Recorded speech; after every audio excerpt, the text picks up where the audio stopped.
Assalamualaikum warahmatullahi wabarakatuh ya. Jumpa lagi saudaraku di channel Kampus Ilmu Hikmah ya. Menanggapi komentar saudara kita ya. Katanya dari dia itu mengamalkan amalan pengasihan ya. Pada saat dzikir wirid itu hilang, lupa bacaannya. Kenapa kok bisa seperti itu gitu ya. Ya. Dia membaca amalan tapi lupa bacaannya.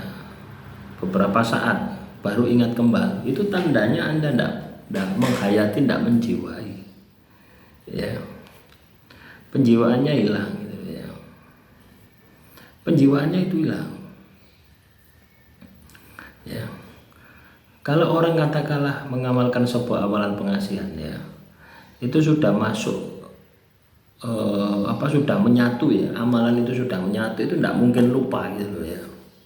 Walaupun tidak pernah Anda baca gitu ya, itu tidak akan pernah lupa, akan melekat, sudah mendarah daging, itu seperti itu gitu. Tapi kalau misalkan Anda ini katakanlah baru satu putaran ya hafal ya, dua putaran hafal, tiga putaran tiba-tiba hilang, nah, itu belum penjiwaan penghayatannya tidak dapat ya. Makanya mengamalkan sebuah amalan pengasihan itu ya, itu harus sampai bisa menghayati, menjiwai gitu loh ya. Menghayati, menjiwai ini ya, secara lahir ya, secara lahir itu kita hafal bacaannya, hafal di luar kepala ya. Nah, terus pikirannya kita mampu menerjemahkan, walaupun tidak secara detail ya, susunan katanya ini harus pas, itu enggak ya, minimal inti gitu ya. Inti dari amalan itu Anda paham gitu loh ya. Terus yang terakhir, yang ketiga itu adalah mampu merasakan energinya, rasa gitu. Jadi ketika kita ini membaca sekali saja itu bisa kerasa energinya gitu ya. Lah, bentuk ciri-ciri sebuah energi amalan pengasihan itu akan muncul kepercayaan diri, yakin ya. Jadi ketika Anda membaca amalan pengasihan itu, keyakinanmu itu akan bertambah. Semakin kamu baca banyak, akan semakin bertambah. Jadi polanya seperti itu ya. Makanya ketika seseorang mengamalkan sebuah amalan pengasihan, tanda-tanda keberhasilan itu dia itu cenderung tidak ada batasan gitu loh ya, sampai dia itu capek gitu ya. Biasanya itu akan berhasil cepat. Kadang kan kita tidak ya, kita ini terjebak dengan hitungan kadang ya. Kita targetkan 1000 ya, kadang dapat 500, waduh sudah capek, terus kita paksakan sampai dengan 1000 ya. Yang 500 mungkin maksimal ya, yang 500-nya lagi itu enggak maksimal, biasanya seperti itu. Kenapa bisa seperti itu? Ya karena 3 unsur tadi tidak terpenuhi ya. Unsur penghayatan, unsur penjiwaannya itu tidak terpenuhi ya. Pikiran Anda tidak bisa menerjemahkan, batin Anda tidak bisa merasakan, bibir Anda tidak hafal. Akhirnya sinkronitas dari tiga basic dasar tadi itu tidak dapat ya. Sehingga ketika Anda membaca itu, pikiran Anda kemana-mana ya, pikiran Anda kemana-mana, entah memikirkan target lah ya, berandai-andai, sehingga pada saat Anda mengamalkan amalan pengasihan hilang di tengah-tengah, apa bacaan tadi itu, apa lupa gitu. Padahal secara logika ya, kita kalau sudah katakanlah dapat 2 putaran tasbih atau 1 putaran tasbih gitu, apalagi kalau amalannya pendek, itu tidak mungkin lupa gitu. Kenapa kok bisa lupa? Karena pikiran Anda tidak ada di situ gitu ya. Jadi mengamalkan sebuah amalan pengasihan itu, pikiranmu harus ada di situ, apa lakumu ya itu di situ ya, jangan kemana-mana ya. Visualisasi itu hanya di awal saja, pikiranmu ke target itu hanya di awal saja, di niatnya saja.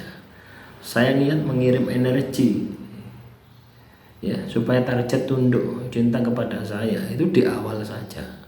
Tapi pada saat Anda mengamalkan pengasihannya ya, zikirnya ya, itu di tempat ya. Kadang kita tidak bisa mengkondisikan ini, sehingga pikiran kita ini kemana-mana Ya itu tadi, tekniknya itu tidak Anda pahami. Ya, tekniknya itu adalah mulut Anda membaca, ya, redaksi doa, mantra, amalan, ya, wirid, ya, itu Anda baca sampai Anda hafal, ya. Itqala Yusufu lihabiya berarti ini roa itu, ya. Pikiran Anda menerjemahkan, walaupun tidak secara detail, ya, artinya Anda ambil intinya saja. Kan setiap sebuah kalimat apapun itu mengandung inti. Itu yang harus ada di dalam pikiran. Nah, antara bacaan dan pikiran ini kan sudah jadi satu loh. Anda membaca amalan, pikiran Anda menerjemahkan, ini kan sudah jadi satu. Batin Anda merasakan energinya. Nah, di sini akan terjadi sinkronitas antara kekuatan rasa Anda, ya, kekuatan pengharapan Anda kepada Tuhan. Nah, inilah yang disebut dengan penjiwaan penghayatan. Ya, jadi tidak ada istilahnya Anda ini lupa di tengah-tengah, itu tidak ada. Kalau Anda bisa seperti itu, ya. Terus solusinya bagaimana? Ketika Anda mengalami hal semacam itu, ya dilatih. Ya, Anda bisa pakai bantuan baca, ya. Baca amalannya kasih terjemahan, ya. Atau Anda bisa melatih semacam ini, ya teman-teman, ya. Pernahkah Anda katakanlah melakukan 2 pekerjaan, ya, dalam satu waktu, ya? Sama seperti saya membuat materi semacam ini, kadang tak selingi dengan melihat, ya, video-video saya gitu ya. Itu kan sering tuh, hampir setiap saya buat video itu seperti itu gitu, ya. Ya, bukan materi ini, bukan saya katakanlah membuat skrip terus saya sampaikan di sini, bukan, ya. Tapi ada pekerjaan lain, ya, misalkan, ya, saya buat buat materi semacam ini, saya sambil lihat TikTok saya gitu loh, bagaimana penjualan TikTok saya gitu loh, penjualan afiliator saya gitu, ya. Jadi seperti itu, artinya 2 pekerjaan dijadikan satu waktu, ya.